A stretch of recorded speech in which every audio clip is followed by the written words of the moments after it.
Good day, everyone, and welcome to our class. This is the Contemporary World, and this is Sir E, your instructor for these course. And today, our discussion will be concentrating on economic globalization. Let me just remind everyone that the slide materials that I am using here is solely owned by Professor Jet Oliver Castillo. And so we'll now proceed with our discussion on economic globalization. Now, for these, we will be dividing our lessons into three. The first part will be concentrating on economic systems in the pre-colonial era. For the second part, we will be discussing economic systems during the colonial era and post-colonial era. And for the last part, we will be delving into the age of economic cooperation. Now, let's look first at the pre-colonial systems. In the beginning, we have the simplest economic system. We are hunters and gatherers. In Filipinos, we say isang kahig, isang tuka. This is a kind of hand-to-mouth subsistence for during that time. However, it evolved into an agricultural economy where agricultural revolution took place and people learned to plant crops and domesticate animals. And at that time, wealth was measured by how much sheep or cattle one has, and money at that time was not yet invented. And the leading agricultural economy at that time was Mesopotamia due to the Mesopotamian civilization. And then came the barter trade. Before the invention of money, civilizations practiced barter trade, where we exchange goods. And then the economy and the city-states and ancient kingdoms. This is when taxation was invented. And taxation was not in cash, but taxation was in kind at that time. See, for example, 10% of everybody's harvest goes to the king. If you harvest 100 sacks of potatoes, then 10 sacks will go to the king. Aside from farming, some people became craftsmen and artisans. They made clothes, shoes, baskets, tools, jewelry, and furniture. They became new players in their trade. And then came the rise of the merchants. Some people became middlemen or merchants. This is when trading expanded geographically and merchants traveled far to barter with other communities. And the merchants became a wealthy social class. And gold became the trading currency because, again, at that time, money was not yet invented. And then came the age of the ancient empires, where the kingdoms invaded the other kingdoms, primarily for economic gains, because at that time the measure of wealth was the amount of gold, treasures, agricultural produce, and slaves. It was only later on that money invented was. And then let's look at the economic systems during the age of colonialism. This was the age of mercantilism, where people operated only in small concentric circles of trade. And they don't only travel too far or intercontinental just to trade their goods. It was an age of discovery. It was considered as an age of mercantilism, and the golden rule was, he who has the gold is the one who rules. That's the reason why European kingdoms tried to accumulate as much gold as possible. But with the age of discovery, their operations widened. Empires now operated continentally. And then came the Industrial Revolution, where Europe became the center of the economy, which is now a global economy.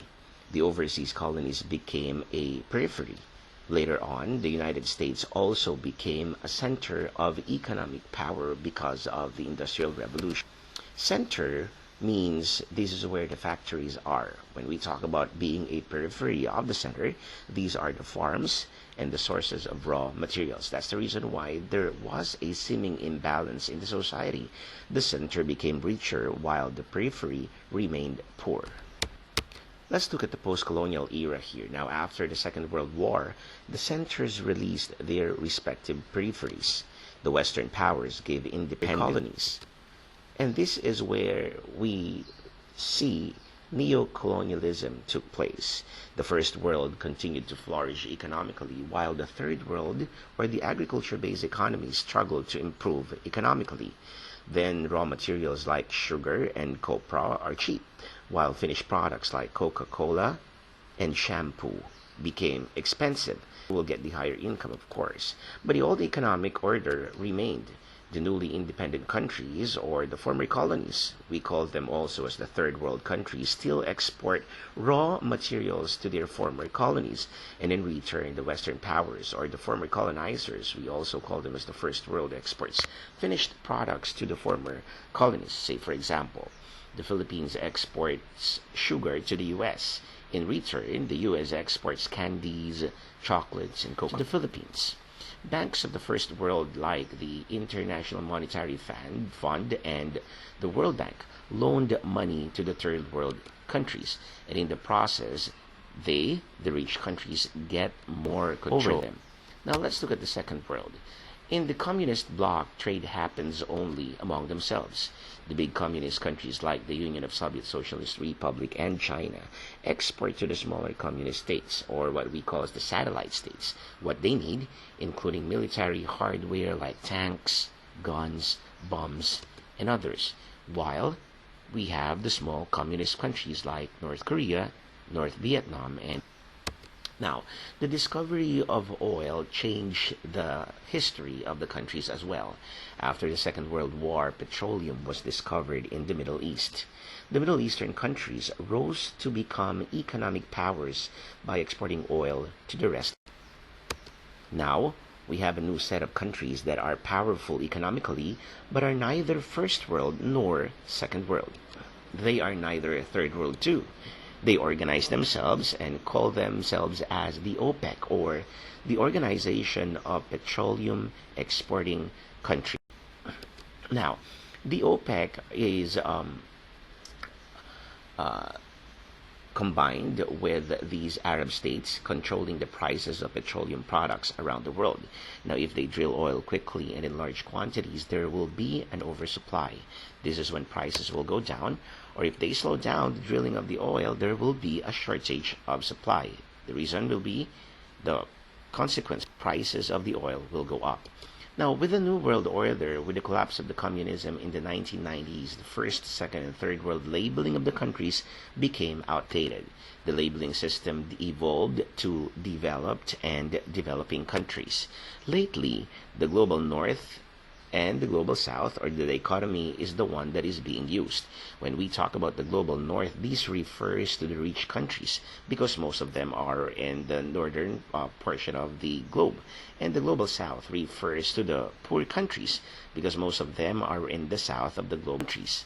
Now, look at the map in your screen right now. This is how we try to classify between the global north and the global south. This is how, or the new way of classifying countries in terms of their economic level. Now, the global north, these are the rich, industrialized, and developed countries. This is formerly what we call as the first world, including Japan, Singapore, Australia, and New Zealand. There can be patches of global north in the south as well, say like Singapore. Now, the global south are the poor countries and developing countries. These were formerly called as the third world. And there can be patches of global south in the north as well. Say, for example, Mongolia and north. Now, let's look at the age of economic cooperation. This is when the European Union was established. The Western European countries, mostly former first world countries, banded together one currency. We call them as the euro. So if you're not a tourist, or if you're a tourist, there is no need for money changers. So we have porous borders as well, where we do not need any visa, where people easily and travel fast from one European country to another.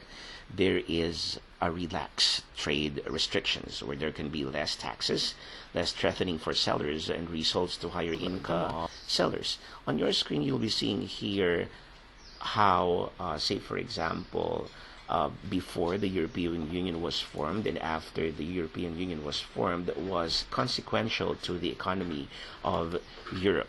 So before the European Union was formed, people pay large amount of tax to countries they send products to.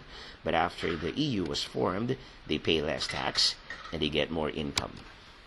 And people become rich quicker. And the richer citizens get, the country becomes.